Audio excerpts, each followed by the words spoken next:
1620 to 1813, there were at least 1,400 times when civil government at a local, state, and later on national level declared official days of prayer and fasting or prayer and thanksgiving.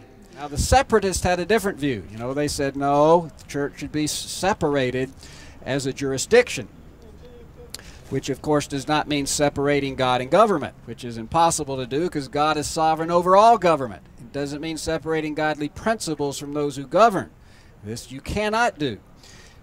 But separation of church and state, as Jesus taught and as the early founders recognized, it was an institutional separation of the function of civil government and the function of the state and the function of the family. But while governor, Jefferson, on November 11th, 1779, this great secularist, once again we see him doing things that would cause, you know, that the modern strict separationists would get all bent out of shape, because Jefferson issued another day of prayer, and official day of prayer, and this time is prayer and thanksgiving. So almost all the early colleges in America had a similar route. 106 of the first 108 colleges founded in America are founded by and for the Christian faith. You know, one of the original rules of Harvard College says that we need to lay Christ as the only foundation of all sound knowledge and learning. And of course Jefferson was eager because that fit in his philosophy very well. So he constructed this bill, and in this bill he said this, he said, to compel a man to support the propagation of opinions for which he disbelieves is both sinful and tyrannical. All of these men, they came to church on Sunday that were in Jonas Clark's church. They heard preaching regarding, you know, resisting the tyrant and the principles upon which the foundation were built. But then after church was over, they all turned out in the church lawn, and Jonas Parker, the deacon, ran them through their drills.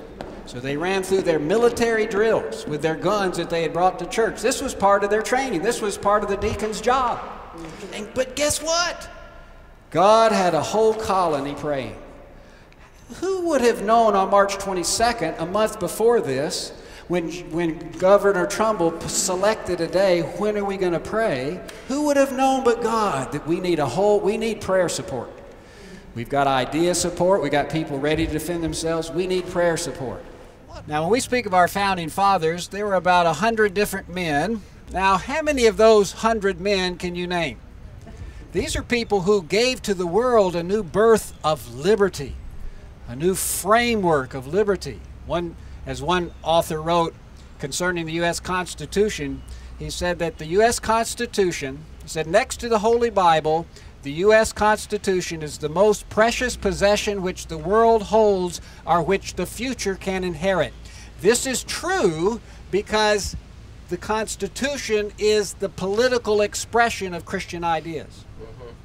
John Witherspoon not only trained one president, but he trained one vice president, 10 cabinet members, 12 governors, 60 congressmen, an attorney general, number of judges, not to mention that 1/6 of the signers of the Declaration of Independence and 1/5 of the members of the Constitutional Convention were trained at the College in New Jersey.